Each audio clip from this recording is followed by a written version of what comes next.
The hallway smelled like bleach and old lockers. Amara Johnson stood outside the principal's office, clutching her laptop to her chest. Inside, voices were raised. "This level of writing is not realistic," Mr. Hargrove said. Principal Carter replied, lower but firm. "Are we certain?" "Look at her record," Hargrove snapped. "Average scores. No advanced placement. And suddenly she submits doctoral-level research." Silence. Amara's fingers tightened.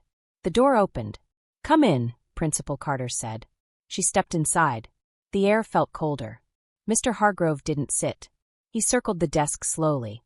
"Who wrote it?" he asked. "I did," Amara said. He stopped in front of her. "Let's not make this worse." Her chest tightened. "I worked on it for 8 months." Principal Carter folded his hands. "Amara, be honest. Did someone help you beyond what's allowed?" "I cited my mentor." "A mentor?" Hargrove repeated. He gave a thin smile. "From where?" "National Youth Science Forum." He let out a quiet laugh. "We contacted them." Amara's heart skipped. "And," she whispered. Principal Carter looked at her. "They have no record of you." The words hit like a slap. "That's not possible," she said. Mr. Hargrove stepped closer. "Plagiarism is a serious offense," he said softly. "And pretending to be something you're not, that's worse." Amara felt the ground shift beneath her. Principal Carter slid a paper across the desk. "Effective immediately," he said. "You are suspended." Amara stared at the document. Then at them. Someone had erased her. And she had no idea who. The paper felt heavier now. Amara held it in both hands as Principal Carter read aloud. "Advanced AI filtration modeling beyond curriculum scope." He lowered the page. "Amara," he said carefully, "this level of work is inconsistent with your academic record." Her throat tightened. "What does that mean?" Mr. Hargrove answered. "It means," he said, pacing slowly, "this doesn't match you." The room went still. "I worked on it every night," Amara said. "You saw my drafts." "Drafts," he repeated. "Yes. Short summaries. Not this." He tapped the final version. "Who helped you?" "No one wrote it for me." "That's not what I asked." Amara felt heat rise in her face. "I had guidance. From the forum." Principal Carter leaned forward. "We contacted the National Youth Science Forum." "And," she whispered, "they have no student researcher named Amara Johnson." The words echoed. "That's wrong," she said. "It has to be." Mr. Hargrove crossed his arms. "Do you understand how serious this is?"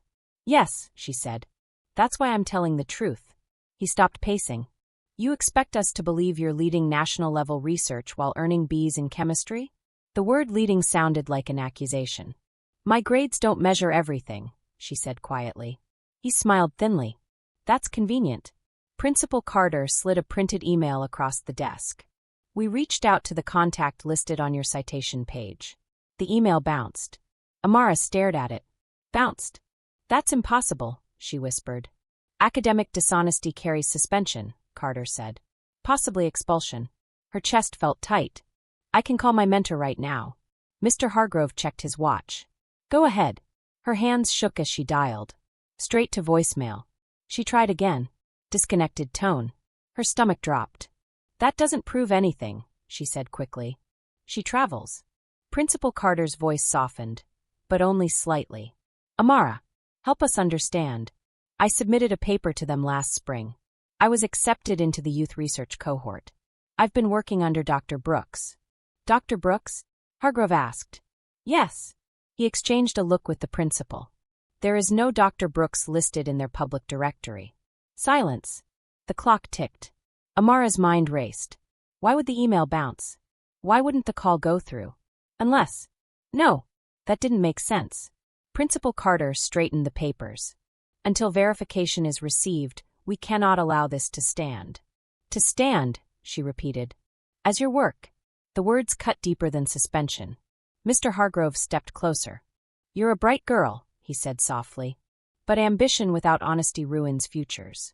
"I didn't lie," she said. He lowered his voice. "Then why does none of this exist?" Her breath caught. Outside the office window, students walked by. Laughing. Unaware. "I need time," she said. "You had time," Carter replied. "You submitted this weeks ago." Amara swallowed. "My mother needs to be here." She's been contacted, Carter said. The door opened 20 minutes later. Her mother walked in, calm but fierce. What is happening? Principal Carter repeated the accusation. Her mother listened without interrupting. Then she turned to Amara. Did you cheat? No, Amara said. Her mother nodded once. Then we fight. Mr. Hargrove sighed. This isn't about fighting. It's about facts. Exactly, her mother said. Show us yours. Carter slid the verification attempt email forward. Her mother read it. Who sent this? Our administrative office. What address did you use? Carter hesitated. Hargrove answered quickly. The one listed. Her mother studied the page. That's missing a letter. Silence. What? Carter said. She pointed. This domain ends in .org. You sent it to .com. Hargrove blinked. That wouldn't. It would, her mother said. If the organization doesn't own that domain. The room went very quiet. Principal Carter looked at the email again. Hargrove stepped back. That's a clerical error. An error that suspended my daughter? Her mother asked. Carter cleared his throat. We will resend it. But until confirmation. You already made your decision, Amara said. The principal looked at her. We must protect academic standards. And who protects me? She asked. No one answered. Carter signed the suspension form. Effective immediately. Amara stood slowly. Her legs felt unsteady. As she reached the door, her phone buzzed. Unknown number. She answered. Hello. A calm, unfamiliar voice replied. Is this Amara Johnson? Yes. This is the National Youth Science Forum. Her heart pounded. We received a strange inquiry about you, the voice continued. But that's not why I'm calling. Then why? She whispered. A pause. We need to discuss something urgent about your mentor. The line crackled. And then, it went dead. The hallway felt louder now. Not normal loud. Sharp loud. Whispers followed Amara like footsteps. That's her. The fake researcher. She got caught. She kept walking. Head up. Jaw tight. Inside, everything shook. Her phone screen still showed the missed call. National Youth Science Forum. No voicemail. No callback. Just silence. At home, she dialed the number again. Disconnected. She refreshed her email. Her last message to Dr. Brooks stared back at her. Delivery failed. Her chest tightened. She tried the official forum website. The page loaded slowly. Then an error appeared. Account temporarily unavailable. What is going on? She whispered. Her mother stood behind her. Call them from my phone. Amara dialed. Ringing. 1 ring. 2. Then. National Youth Science Forum. A receptionist answered. Amara's heart jumped. Yes, I'm trying to reach Dr. Evelyn Brooks. Pause. I'm sorry, the woman said. That name is not listed in our active directory. Amara froze. What do you mean not listed? May I ask who's calling? My name is Amara Johnson. I'm part of the youth research cohort. Silence on the other end. One moment. The hold music felt endless. Her palms were damp. Her mother squeezed her shoulder. The line clicked back. I'm sorry, the voice said carefully. We don't have a participant under that name. Amara felt the air leave her lungs. That's not possible. I can transfer you to general information. The call ended. No transfer. Just silence. At school the next day, her ID didn't scan. The security guard shook his head. Suspended students can't enter. I need my things. You'll need permission. Behind her, someone laughed softly. She didn't turn around. Her phone buzzed. A notification. Someone had posted a photo of her suspension slip. Caption. Guess she wasn't that smart. Comments poured in. She thought she was special. People always trying to be something they're not.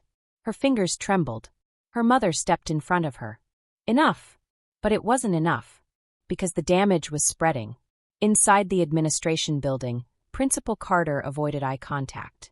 We're still waiting on official verification, he said. You sent the wrong email, her mother replied. Yes. That has been corrected. And we haven't heard back.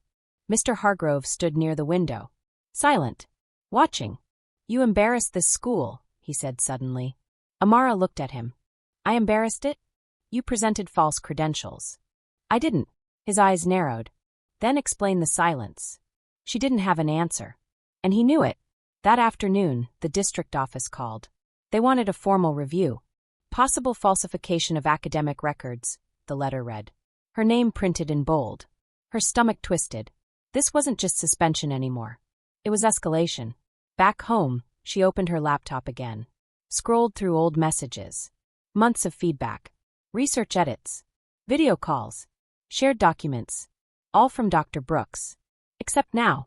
The shared drive link showed. Access revoked. Her heart pounded. No, she whispered. She searched Dr. Brooks' LinkedIn. Profile not found. She searched the forum staff page. Updated yesterday. No Dr. Brooks. Her breathing became shallow. It's like she never existed, she said. Her mother's voice was calm but tight. People don't disappear like that. Unless someone makes them. The thought landed heavy. Her phone buzzed again. A message from an unknown number.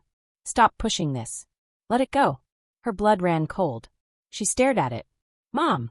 Her mother read the message. Do you know this number? No. Another text appeared. You're not ready for the kind of attention this brings. Her hands shook. Who would send that? She asked. Her mother's jaw tightened. Someone who wants you quiet. Later that night, she opened an old external hard drive. Backups. She plugged it in. Files loaded slowly. Folders appeared. Research logs. Simulation drafts. Timestamps. Proof. But then she noticed something. One folder was labeled. Announcement_draft. Her heart skipped. She opened it. Inside was a document from Dr. Brooks. Dated 3 weeks ago. Subject line. Youth Research Lead Recognition. Her name was at the top. Amara Johnson, Lead Youth Researcher, Clean Water AI Initiative. Her hands trembled as she read further. Public announcement scheduled next Friday. Next Friday. 7 days away. She stared at the screen. If that announcement was real, then someone knew. Someone had known before the school accused her. And now, Dr. Brooks was gone. The directory was wiped. The emails erased. The drive revoked. Her phone buzzed again. Another text. Last warning. She looked at her mother. They don't want that announcement to happen. Her mother's eyes darkened. Then we make sure it does. Amara closed her laptop slowly. The suspension wasn't random. The silence wasn't accidental. This was bigger. Much bigger. Her phone rang again. Unknown number. She answered carefully. Hello. A different voice this time. Lower. Official. Amara Johnson? Yes. This is the District Academic Integrity Office. Her stomach dropped. We've decided to move forward with a formal expulsion hearing. The room spun. For what? She whispered. For fabricating national research credentials. Her voice cracked. But there's an announcement next week. The man cut her off. There won't be. The line went dead. Amara stared at the blank screen. 7 days. Before the world was supposed to know who she really was. And now, they were trying to erase her completely. The word expulsion sat heavy in the room. Amara hadn't slept. Her laptop screen still glowed from the night before. Folders open. Proof everywhere. And yet, no one believed her. Her mother stood at the kitchen counter, phone pressed to her ear. Yes, she said calmly. We need copies of every communication the school sent. Pause. Yes. All of it. She hung up. They're moving fast, her mother said. Too fast. Amara looked up. Like they want this done before Friday. Her mother didn't answer. Because they both knew that was true. At school, the rumors changed tone. She's getting expelled. Districts involved. My cousin said she made the whole thing up. Amara sat in the car outside the building. She wasn't allowed inside. Students walked past without seeing her. Or pretending not to. Her phone buzzed. A message from Kayla. I don't believe them. Meet me.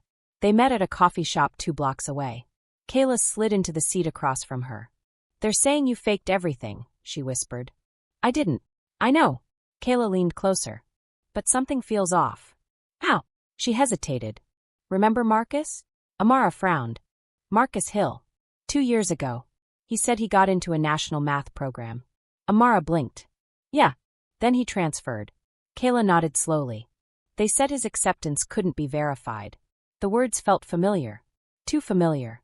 And Tiana, Kayla added. Last year. Scholarship to a summer medical camp. Amara's stomach tightened. They said her documents were suspicious. And she left too. Silence stretched between them. 3 students. All black. all accused of false achievement. All gone. Amara's hands curled into fists. That's not a coincidence. That afternoon, her mother drove to Marcus's old address. A small house. Faded paint. His mother answered the door. At first she was guarded. Then she saw Amara. Her face changed. "They did it to you too?" she asked quietly. Amara swallowed. "Yes." Marcus's mother stepped aside. "Come in." They sat at a small dining table. "They said his program didn't exist," she said.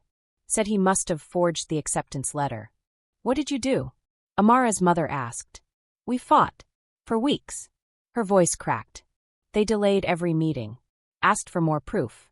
Questioned his character." She looked at Amara. By the time the program confirmed his acceptance, it was too late. "Too late," Amara whispered. He'd already transferred. He didn't want to stay somewhere that treated him like a liar. Silence filled the room. "Did anyone apologize?" Amara asked. Marcus's mother gave a sad smile. "They said it was a misunderstanding." The same word. Again. Back home, Amara sat on her bed. Her phone in her hand. She scrolled through old-school board meeting minutes. Public records. Names. Decisions. A pattern formed slowly. Every time a minority student achieved something beyond the school's expectations. Verification delays. Public doubt. Quiet exits. Her chest burned. "They don't expect us to excel," she whispered. Her mother sat beside her. "And when you do," she said softly, "they assume fraud." Amara's throat tightened. "It's not just about me." "No," her mother agreed. "It never was." The next morning a reporter called. "This is Daniel Reyes with Channel 7 News," the voice said. Amara froze. "How did you get my number?" "We've received information about a possible wrongful suspension tied to racial bias." Her heart pounded. "Who told you that?" "Anonymous source." She glanced at her mother. The reporter continued. "We've uncovered 2 similar cases from your school." Amara's pulse quickened. "So you see it too?" "There's a pattern," he said carefully. "And patterns matter." For the first time in days, she felt less alone. That afternoon, the school sent a formal notice. Expulsion hearing scheduled in 3 days. Before Friday. Before the announcement, Mr. Hargrove called personally. "Amara," he said smoothly, "this doesn't have to get ugly." She gripped the phone. "It already is. If you withdraw quietly," he continued, "we can avoid permanent marks on your record. Withdraw. Disappear. Like Marcus. Like Tiana. I didn't do anything wrong." "Be realistic," he said softly. "Even if your story were true, the damage is done." "My story," she repeated. He lowered his voice. "You're a smart girl. Don't ruin your future chasing attention." Attention. That word burned. "This isn't attention," she said. "It's truth." Silence. Then he spoke again. "Truth requires proof. I have proof." Then present it at the hearing. He paused. "But understand something." Her chest tightened. "If the forum denies knowing you again, there will be consequences beyond expulsion." Her breath caught. "What kind of consequences?" "A beat. Legal ones." The line went dead. Amara stared at the phone. Legal. They weren't just questioning her. They were threatening her. Her mother's face was pale. "They're escalating." "So do we," Amara said. Her voice sounded steadier than she felt. That evening, Daniel Reyes sent her something. An attachment.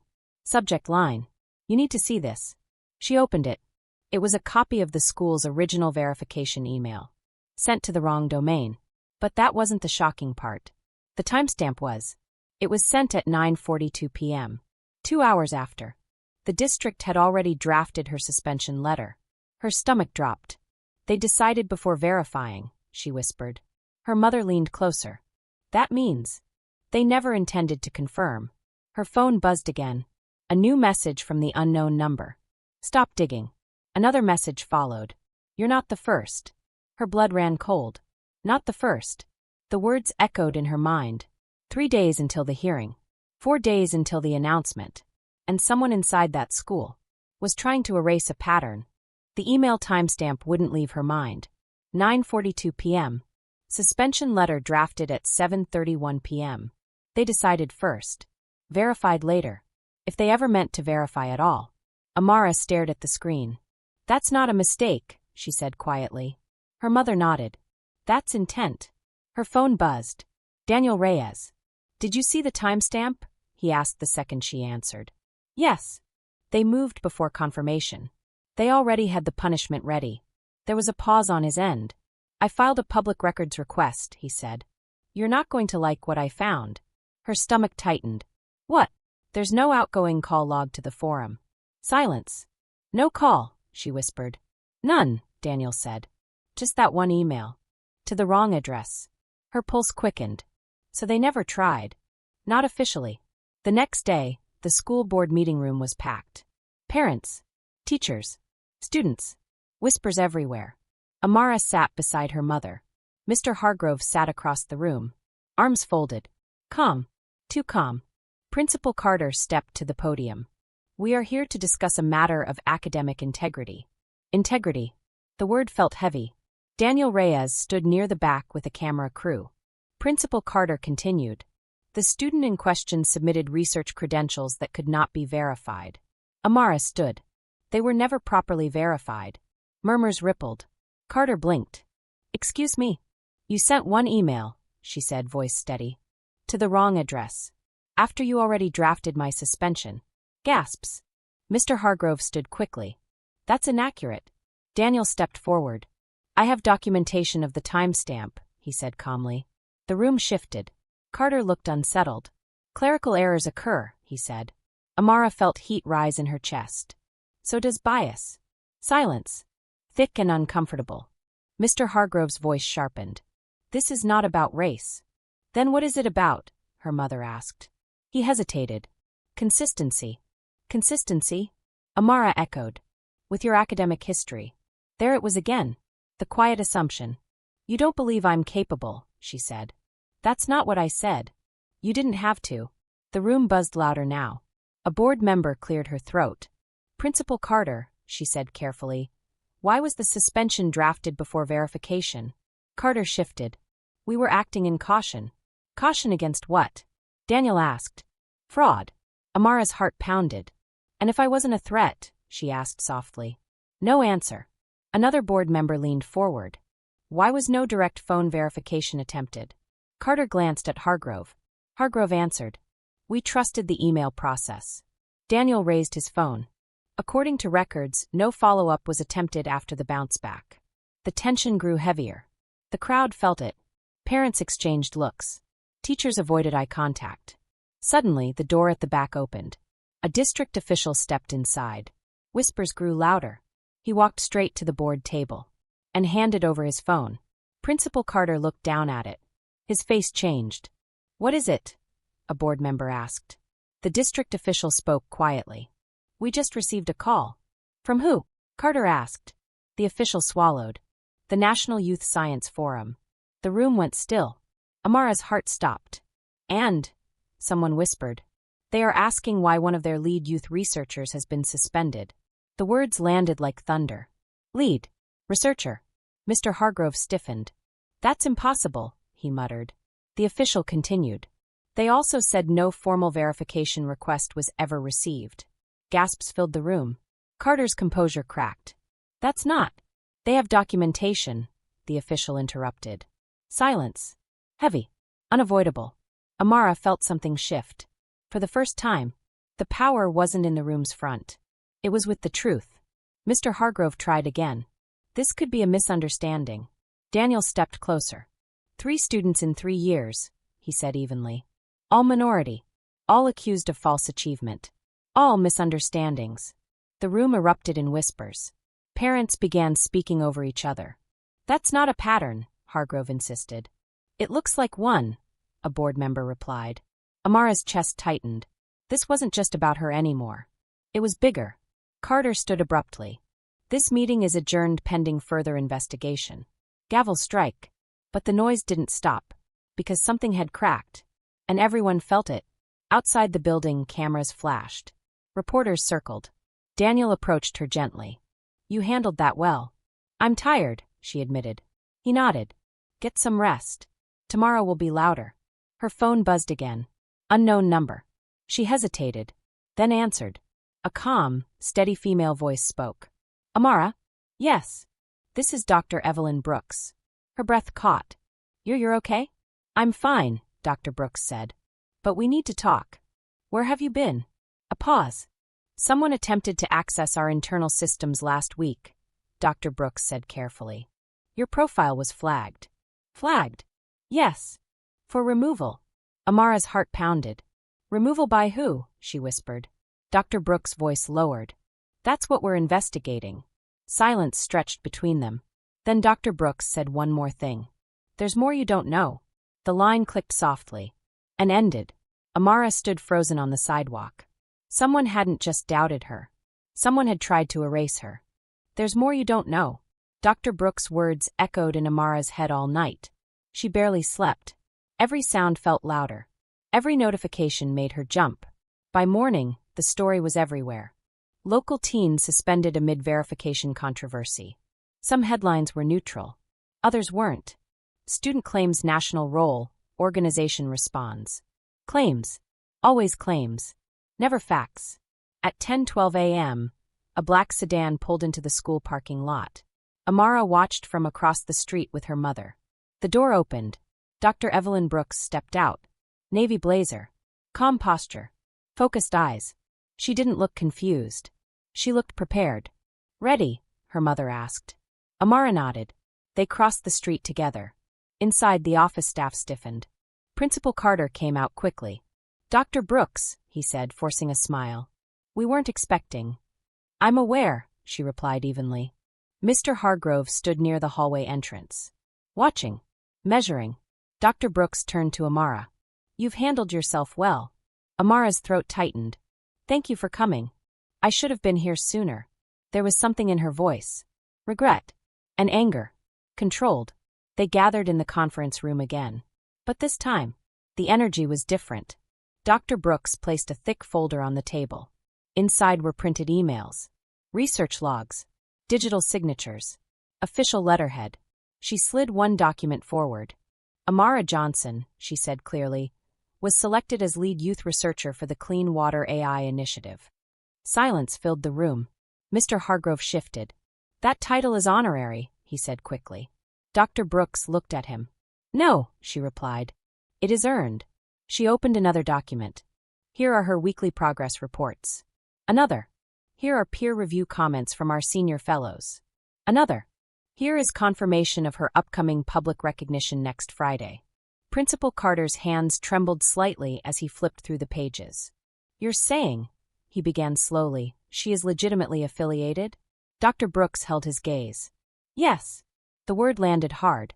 Mr. Hargrove cleared his throat. There must have been confusion due to lack of proper verification channels. Dr. Brooks' eyes sharpened. You sent one email, she said calmly, to an incorrect address. We corrected it. After suspending her. Silence. She leaned forward slightly. Do you understand what that signals? No one answered. It signals presumption, she continued. Not investigation. Amara felt her chest expand. For days she had tried to explain that. Now someone else was saying it. And they had authority. The district superintendent entered the room quietly. He took a seat. I've reviewed the documentation, he said. He looked at Carter. This suspension was premature. Carter swallowed. We were protecting academic standards. Dr. Brooks didn't blink. Academic standards are not protected by punishing excellence. The room went still. Outside, students had gathered near the entrance. Phones out. Whispers spreading. Kayla spotted Amara through the glass. She smiled. Small, but real. Inside, the superintendent spoke again. Effective immediately, the suspension is under review. Under review? Amara's mother repeated. It will likely be rescinded pending board vote. Mr. Hargrove's jaw tightened. This is turning into a media spectacle. Daniel Reyes stepped into the doorway. You mean accountability? He asked calmly. Hargrove didn't respond. Dr. Brooks turned to Amara. There's something else, she said quietly. Amara's stomach flipped. What? Our internal investigation confirmed that someone attempted to alter your researcher status in our database. The room froze. Alter? Carter whispered. Yes, Dr. Brooks said. Your name was flagged for removal. Mr. Hargrove looked stunned. That's absurd. Dr. Brooks' eyes flicked to him. We traced the IP request. Silence. And? Daniel asked. She hesitated. It originated locally. Locally. The word echoed. As in, Amara's mother pressed. As in within this district. The air felt thinner. Carter's face paled. That's a serious accusation. It's a factual one, Dr. Brooks replied. Mr. Hargrove stood abruptly. You're implying someone here hacked your system? I'm stating that access was attempted, she said calmly. Twice. Amara's heart pounded. Twice. Before the suspension. Before the hearing. Before the silence. The superintendent stood slowly. We will conduct an internal audit immediately. Carter nodded stiffly. Mr. Hargrove said nothing, but his eyes were different now. Less certain. More guarded. Outside, a cheer erupted. Students had seen the headlines update. National Forum confirms students' credentials. Amara stepped toward the window. For the first time, the whispers didn't sound sharp. They sounded unsure. Dr. Brooks placed a hand on her shoulder. You're not just a participant, she said quietly. You're about to be nationally recognized. Amara swallowed. Then why would someone try to erase me? Dr. Brooks met her eyes. Because recognition changes power. The words settled heavy. Behind them, Carter spoke softly to the superintendent. What happens now? The superintendent replied in a low voice. Now, he said, we find out who tried to make her disappear. Amara turned slowly. Mr. Hargrove was no longer in the room. Her phone buzzed. Unknown number. One new message. You should have stayed quiet. Her pulse spiked. She looked up. Down the hallway. Mr. Hargrove was watching her. Not angry. Not loud. Just calculating. And then he turned and walked away. By morning, the story had a new headline. National Research Forum confirms student's role, school under investigation. Amara stared at the screen. Her name was no longer followed by accused. Now it was followed by confirmed. But the comments were still split. Good for her. Let's see all the facts. There's probably more to this. There was always more when someone like her succeeded. Her phone rang.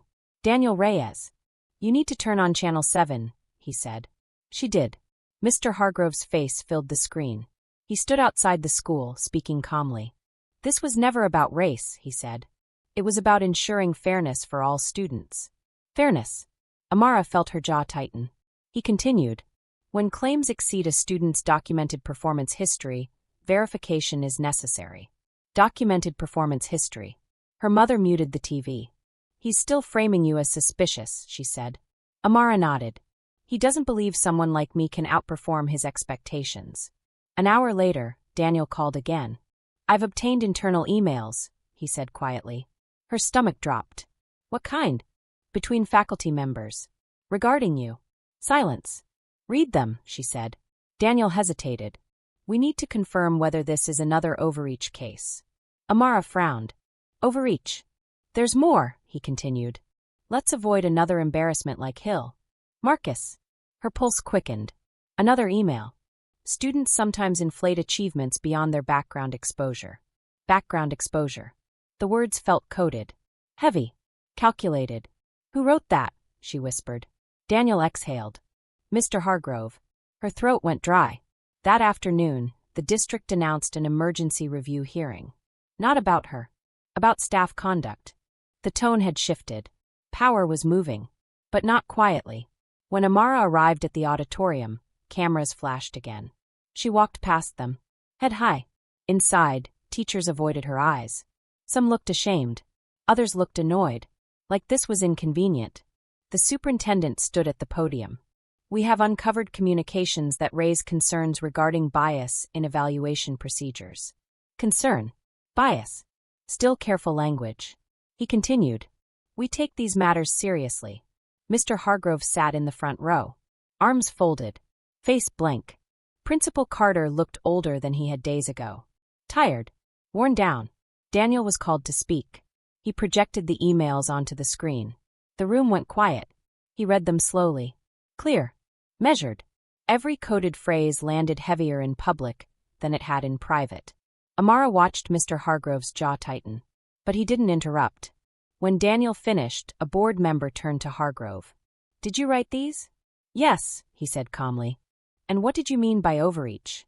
He cleared his throat. In some cases, students attempt to represent themselves beyond their verified experience. And background exposure, she pressed. He hesitated. I was referring to access. Resources. Be specific, she said. He didn't answer directly. Instead, he said, it's our job to question anomalies. Amara stood. Am I an anomaly? She asked. The room stilled. Hargrove looked at her. You submitted work inconsistent with your academic trend. That's not what I asked. He didn't respond. Silence stretched. Heavy. Uncomfortable. A parent stood from the audience. My son was in Marcus Hill's class, she said.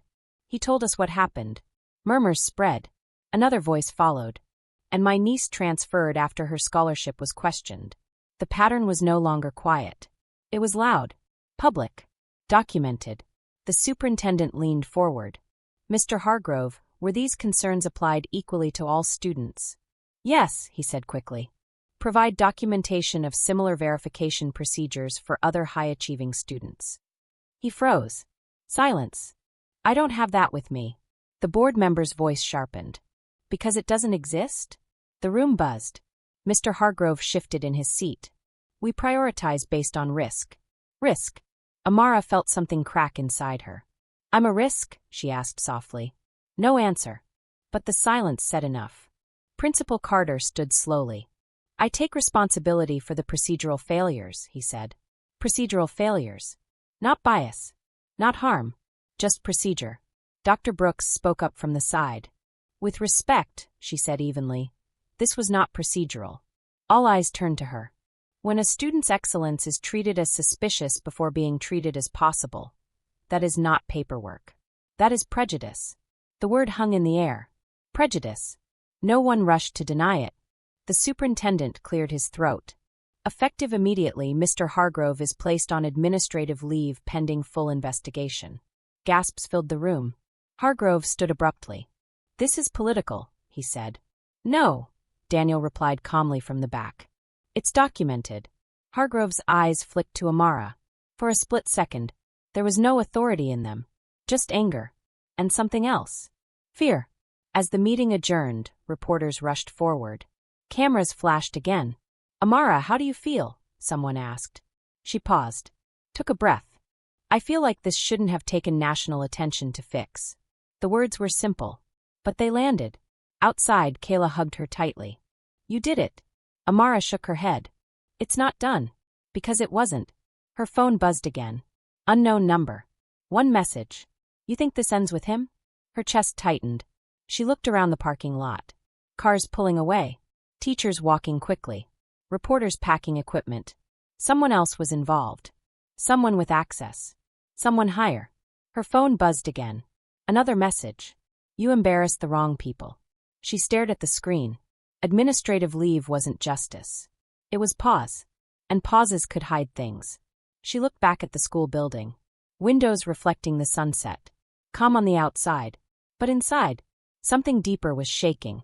And whoever tried to erase her hadn't shown their face yet. The hearing was closed to students. But everyone knew it was happening. The hallway outside the district office felt tight. Heavy. Like the air knew something important was about to break. Amara sat between her mother and Dr. Brooks. Her hands were steady, but her heart wasn't. Across the room, Principal Carter avoided eye contact. Mr. Hargrove's chair was empty. Administrative leave. Temporary. Not consequence. Not yet. The superintendent adjusted his microphone. This hearing concerns the suspension of Amara Johnson and the conduct surrounding it. Conduct. Such a small word for something so large.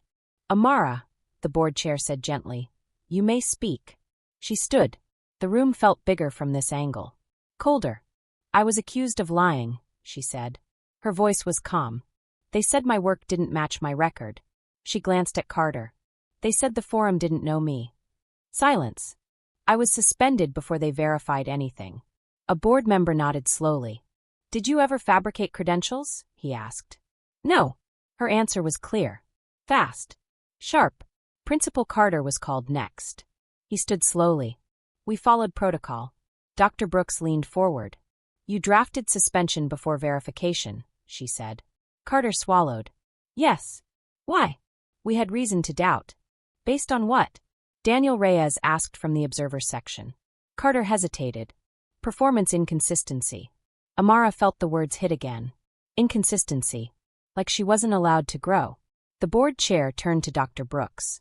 Please clarify Amara's standing with your organization. Dr. Brooks stood.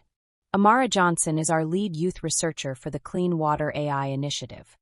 She placed a folder on the table. Her contributions are documented, verified, celebrated. She paused. And nearly erased. The room went still. The superintendent cleared his throat. There is also the matter of the internal access attempt. Every head lifted. He continued. Our IT department traced 2 unauthorized attempts to flag Amara's profile for removal. Amara's pulse quickened, originating from a district administrative IP address. Gasps filled the room. Carter looked stunned. That's impossible, he said. It's documented, the superintendent replied. Silence pressed down hard. Who has access to that system? A board member asked. Senior academic staff, the superintendent said. And, he hesitated. The login credentials were tied to the Curriculum Oversight Office. Amara's chest tightened. That wasn't Mr. Hargrove's office. That was above him. Carter's face drained of color. Who leads that office? Someone whispered. The superintendent looked down at his notes. Assistant Superintendent Raymond Hale. The name landed heavy. Raymond Hale. The man who signed off on scholarship approvals. The man who reviewed advanced placement transfers. The man who had approved Marcus's withdrawal. The door opened suddenly. Raymond Hale stepped inside. Tall. Composed. Gray suit. Perfect posture. I'd like to clarify something, he said smoothly. The room shifted. Power had entered. He looked at Amara briefly. Then at the board. I did access the system, he admitted. Murmurs erupted. But not with malicious intent. Then what intent? Daniel asked. Hale's voice remained calm. We were preventing potential reputational damage. To whom? Amara asked softly. To the district, he replied. Silence fell. You flagged me, she said. We sought to pause recognition until matters were resolved. You tried to erase me, she said. No, he replied evenly. We sought caution. Caution. Another small word. Used to hide something large. Dr. Brooks stood again. You attempted to alter a national database without contacting us directly. Hale's jaw tightened. We believed internal resolution was appropriate. You believed control was appropriate, she corrected. The room felt electric. A board member leaned forward. Mr. Hale, did you authorize the early drafting of the suspension? Hale paused. Yes. The word dropped like a stone. Why? Because, he said slowly, when a student's claim threatens institutional credibility, swift action is necessary. Threatens. Amara felt it then. Clear. Sharp. It was never about her grades. It was about control. About narrative. About who gets to represent excellence. The board chair spoke firmly. This hearing will recess for deliberation. The gavel struck. But no one moved. Because something had been exposed. Not just doubt. Not just bias. But intention. Outside the room, reporters waited. Daniel approached Amara quietly. That was bigger than Hargrove, he said. She nodded slowly. Yes. Her mother squeezed her hand. You stayed steady. Amara looked down the hallway. Raymond Hale was speaking quietly to a lawyer. Calm. Unshaken. Her phone buzzed. An official district notification. Board vote postponed, pending internal review of assistant superintendent conduct. Postponed. Again. Delays. Reviews. Processes. She felt the weight of it. Justice moved slower than accusation. But it was moving. And now, the highest name in the building had been spoken aloud. Raymond Hale looked up suddenly. Their eyes met. His expression was smooth. Controlled. But there was something else there now. Not authority. Not certainty. Calculation. The kind that comes before damage control. Amara's heart beat steady. He had power. But she had light. And once light hits something, it can't pretend to be invisible. The vote came 3 days later. Not in secret. Not quietly. The auditorium was full again. Parents. Teachers. Students. Cameras lined the walls. Amara sat in the second row. Her hands rested in her lap. Still. Steady. Inside, she felt every heartbeat. The board chair adjusted her glasses. We have completed our internal review. Raymond Hale sat at the far end of the table. Expression calm. Lawyer beside him. Principal Carter looked smaller than usual. The board chair continued. The evidence confirms that Assistant Superintendent Hale authorized premature disciplinary action against Amara Johnson. Murmurs spread. The review also confirms unauthorized attempts to alter external academic records. Gasps. Hale didn't move, didn't flinch. Therefore, the chair said firmly, Raymond Hale is hereby terminated from his position effective immediately. The word echoed. Terminated. For a moment no one breathed. Then the room exploded into whispers. Hale stood slowly. This decision is political, he said evenly. The board chair met his gaze. This decision is documented. He turned toward Amara briefly. No apology. No regret. Just cold calculation. Then he walked out, and the doors closed behind him. Principal Carter was next. He stepped forward. I failed to question assumptions, he admitted. The room was quiet now. I allowed urgency to override fairness. Amara watched him carefully. We rescind Amara Johnson's suspension in full, he said. Her academic record will reflect no disciplinary action. Her mother squeezed her hand, but Amara didn't smile. Not yet. Mr. Hargrove's case was addressed in fewer words. Professional misconduct under review, the chair read. Mandatory bias training and probationary status. Probation, not termination. The room reacted differently to that. Less dramatic. More complicated. Amara felt something shift inside her. It wasn't anger. It wasn't victory. It was weight. Because consequences were happening. But they didn't erase what happened. After the meeting, reporters crowded her again. How does it feel? Someone asked. She paused. It feels like I wasn't crazy, she said softly. The cameras stayed on her. It feels like I was telling the truth the whole time. She swallowed. And it shouldn't take public pressure to believe a student. The microphones lowered slightly. Her words landed. Outside, the sun was setting. Soft gold light across the parking lot. Kayla ran toward her. You won, she said breathlessly. Amara shook her head gently. It doesn't feel like winning. Why? She looked back at the building. Because they were ready to erase me. Her voice cracked slightly. And they've done it before. Kayla's smile faded. You stopped it. For me, Amara said. Yes. She thought about Marcus. About Tiana. About quiet exits and folded dreams. The cost was bigger than her. That night she sat alone in her room. The house was finally quiet. Her laptop glowed softly. An email notification appeared. From Dr. Brooks. Subject, Friday confirmation. She opened it. Amara, your recognition ceremony proceeds as scheduled. The national announcement will go live at 12 p.m. Eastern Standard Time. She stared at the words. This was what they had tried to stop. She leaned back slowly. Her chest felt tight. Not from fear. From something heavier. Relief mixed with exhaustion. Her phone buzzed. A message from an unknown number. She froze. Opened it carefully. You made your point. No threat. No warning. Just that. She stared at the screen. Made her point. Like this had been a debate.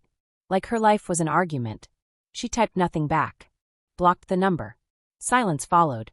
Downstairs, her mother called softly. Dinner's ready. Amara closed her laptop. As she walked down the stairs, she noticed something strange. The house felt lighter. But she didn't. The fight had changed her. She had learned something she couldn't unlearn. Excellence wasn't always celebrated. Sometimes it was feared. Sometimes it was controlled. Sometimes it was almost erased. At dinner, her mother looked at her carefully. You did something important, she said. Amara pushed food around her plate. I just told the truth. Her mother shook her head. You forced them to face it. Silence settled gently between them. Are you okay? Her mother asked. Amara thought for a moment. I think I will be. It wasn't a perfect answer. But it was honest. Later that night, she stood by her bedroom window. The sky was dark now. Quiet. Her phone lit up again. Not a message. A reminder notification. National Youth Science Forum recognition tomorrow. 12 hours away. The moment they tried to stop. The moment that would go public. Her name. Her work. Her truth. But as she stared at the reminder, a thought crept in. What if someone tried again? What if exposure wasn't the end?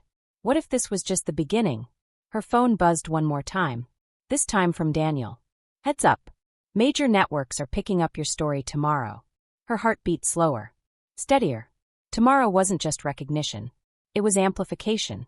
And once something is amplified, it can't be quietly erased. She turned off the light, closed her eyes, and prepared for the world to see her. The auditorium lights were brighter than Amara expected. Too bright, almost like they were trying to expose every shadow in the room. But she stood still anyway. Her dress was simple, dark blue, professional. Her mother had insisted. Wear something that makes you feel strong, she had said. Dr. Brooks stood beside her at the podium. Calm, controlled, like someone who had done this many times. But this ceremony felt different, because this one was public, and political, and emotional. The host stepped forward. Today we recognize outstanding youth contributions to environmental AI research and community impact. Applause filled the room. Not loud, respectful, measured. Amara could feel people watching her, studying her, some with pride, some with curiosity, some with something else. Suspicion didn't disappear easily. Dr. Brooks spoke first. Amara Johnson represents more than research excellence, she said. She paused.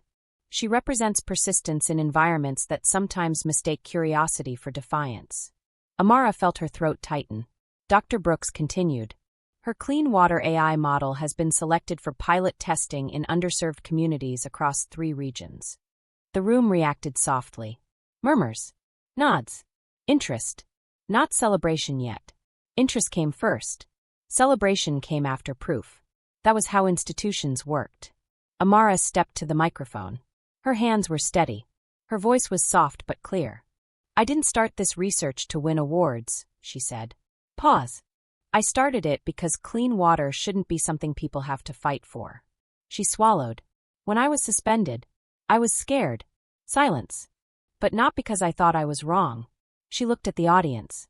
Because I realized how easily someone can erase you if they don't believe you belong. Someone in the back shifted in their seat. She continued. I want students who look like me to know something.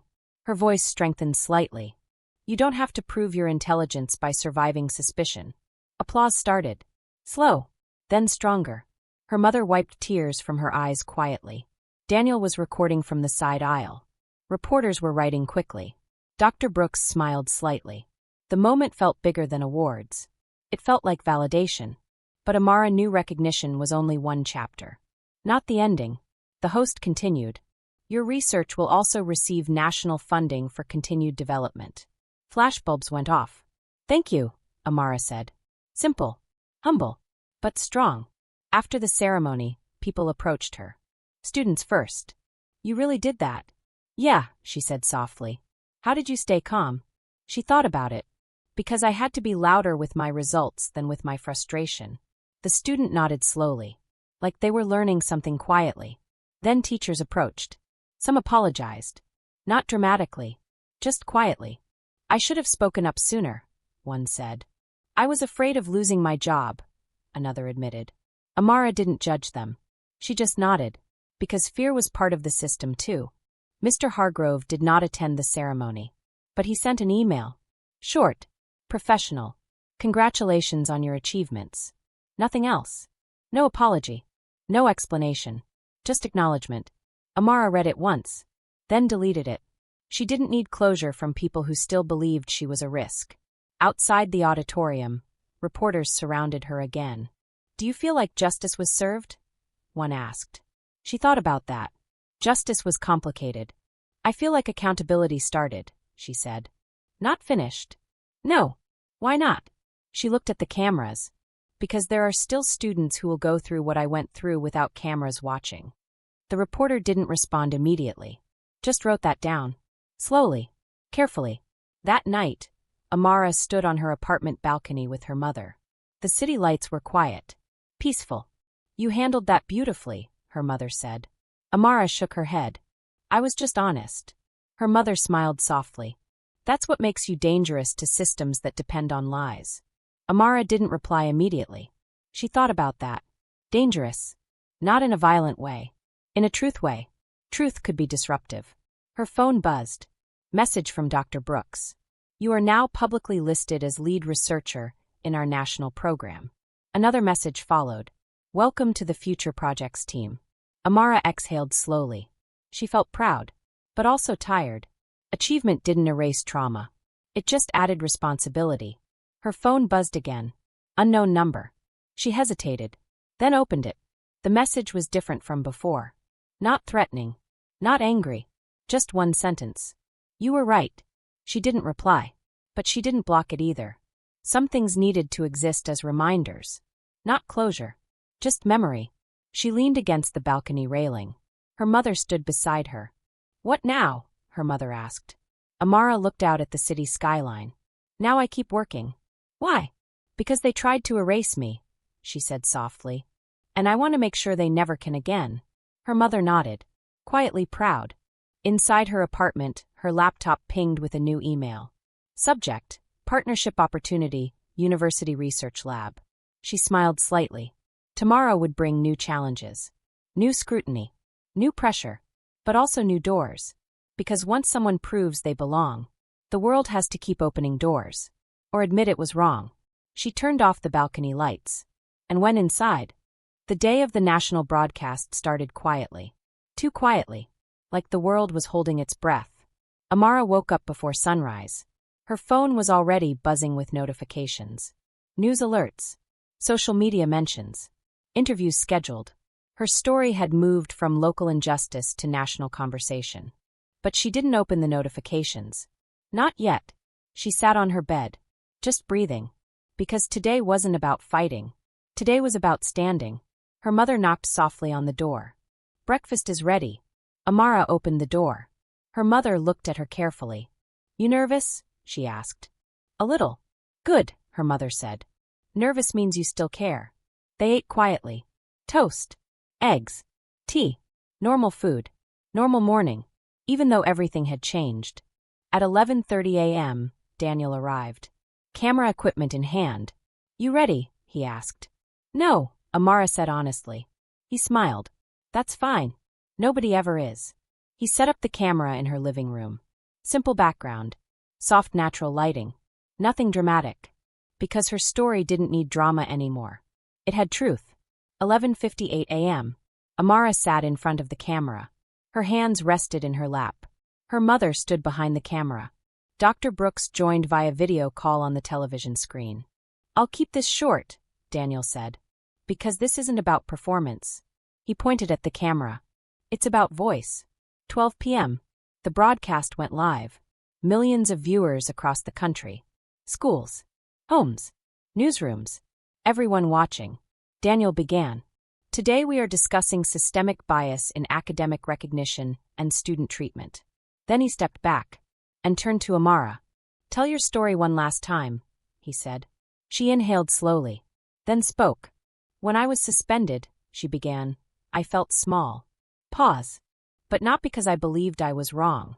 She looked directly into the camera. Because I realized how easily someone can decide you don't belong before they even know you. She swallowed. I was told my research was too advanced. That my grades didn't predict my ability. That my background didn't match my achievements. Her voice remained calm, but emotional, controlled, like a river holding pressure. I learned something during this experience. She paused. Bias doesn't always sound loud. It sounds professional. It sounds like procedures. It sounds like just being careful. But careful can become dangerous when it only applies to certain people. She thought about Marcus. Tiana. Other names she never spoke publicly. They didn't just doubt me, she said. They doubted a pattern of excellence from students they were not ready to trust. Her voice softened. That hurts more than direct hatred. Because hatred was easy to fight. Doubt was harder. Dr. Brooks spoke next. Amara's case forced us to review institutional behavior across multiple schools. She looked directly into the camera. We found similar patterns elsewhere. The statement sent waves through social media. Viewers began sharing stories. Students posting experiences. Messages flooding news channels. The conversation was spreading. Like fire. But controlled fire. The kind that changes structures. Amara spoke again. I don't hate the people who doubted me. Silence. But I want them to understand something. She leaned slightly closer to the camera. Your fear of being wrong should never be stronger than your responsibility to be fair. That line trended immediately online. Then came the emotional part. the part she had been holding inside. I was scared, she admitted. My family was scared. My friends were scared. But fear didn't stop me from proving the truth. She smiled slightly. Truth doesn't need to shout. It just needs time. Daniel stepped back into frame. One final question, he said softly. What did you lose through this experience? She thought for a long time, then answered honestly. Trust. Pause. But I also gained something. What? He asked. Proof that truth still matters. The broadcast ended. But the impact didn't. Social media exploded with discussion. Education boards across the country began reviewing disciplinary procedures. Journalists requested interviews. Parents demanded transparency. Students started speaking out. Change didn't happen instantly, but it started moving. Slow, heavy, real. That evening, Amara sat on her balcony again. Phone finally quiet. Sunset colors spread across the sky. Pink, orange, soft gold. Her mother stood beside her. You changed things, she said. I just told the truth, Amara replied. That's how change starts, her mother said. Her phone buzzed one more time. Unknown number. She almost ignored it, then opened it. The message was different from all the others. It read, I was wrong. No threats. No explanation. Just admission. She didn't know who sent it. But she didn't need to. Because the system was starting to speak for itself. Slowly. Reluctantly. But honestly. Later that night, Dr. Brooks called. You did something important today, she said. What's that? You turned your story into protection for other students. Amara didn't respond immediately. Then said quietly, I don't want anyone else to go through this alone. Dr. Brooks was quiet for a moment. That's how movements start, she said. Amara turned off the lights in her apartment. Lay in bed. Tired. Relieved. Still healing. Because victory didn't erase trauma. But it made breathing easier. Before she slept, she thought about one final lesson. They tried to erase her. But truth is harder to erase than a person. Because truth spreads. Through stories. Through research. Through voices refusing to stay silent. And somewhere across the city, students were reading her story. Feeling stronger. Feeling seen. Feeling possible. Amara closed her eyes. Not because the fight was over. But because she was finally allowed to rest. For now. And sometimes, rest is what comes after justice begins.